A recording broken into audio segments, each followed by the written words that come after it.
تحلية النظام والصمود. كما تناهى إلى علم الرأي العام المحلي والوطني عن طريق بيانات الحركة ونداءاتها، فقد قررت حركة 20 فبراير موقع إنزورن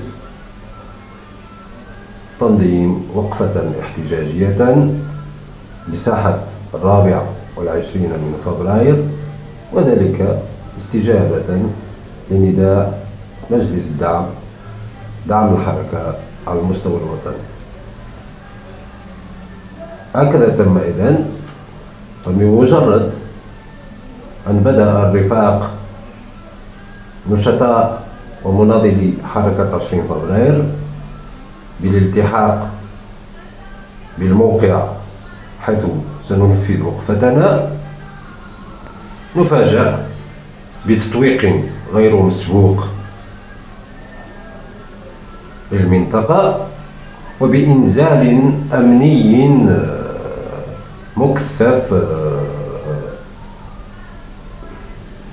استخدمت فيه مختلف ألوان أو تلاوين الأجهزة القمعية. بعدها وبمجرد مجموعة من المناضلين سنفاجأ بتدخل وحشي همجي أقل ما يقال عنه أنه ربما يذكرنا بالعصور الغابرة، العصور البائدة، يذكرنا صراحة بظلامية القرون الوسطى.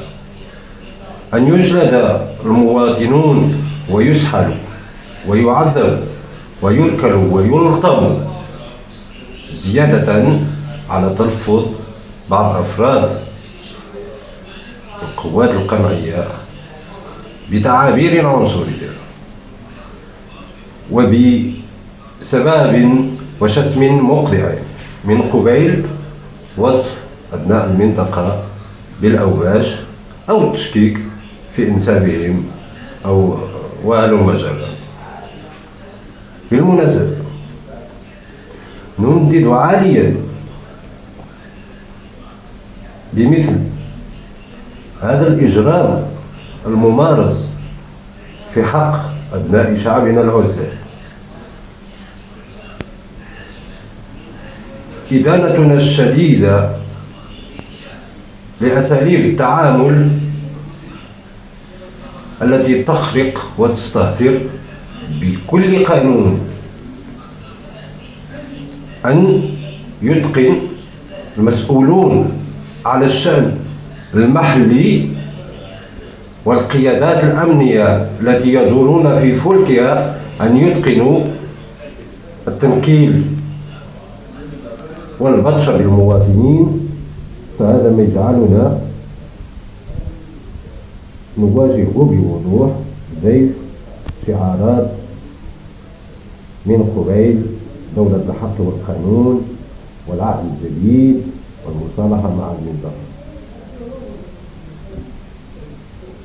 كما نؤكد بالمناسبة أن حركة 20 فبراير هذه الحركة التي شكلت تعبيرا واضحا عن الآمال الشعبية، عن تعلق أبناء شعبنا وسيرهم الحثيث في اتجاه إقامة وطن الكرامة والديمقراطية. هذه الحركة لن تخلو أبدا في منطقتنا هذه أو في سائر تراب المملكة تحت رهانات القمع والقوة. إن ضربة الجلاد تقوينا. لن تفوتنا الفرصة أيضا لكي نؤكد على مطلبنا الراسخ والذي لا رجعة عنه، ضرورة إطلاق سراح كافة المعتقلين السياسيين، ونخص منهم بالذكر معتقلي حركة 20 من فبراير المجيد. كما نشدد على ضرورة فتح تحقيق جدي ونزيه ومحايد في حيثيات وملابسات استشهاد أعضاء حركة 20 فبراير المجيدة، والكشف عن حيثيات هذا الاستشهاد ومحاكمة الجنائي، عدا عن الضرورة الملحة والمطلقة في التشبث بمسار حركة 20 فبراير المجيدة، والتي لا محيد عن خطها الذي رسمه شهداءنا بدمائهم الزكية. ولكم منا تحايا النضال والصمود، ودمتم للنضال أوفياء.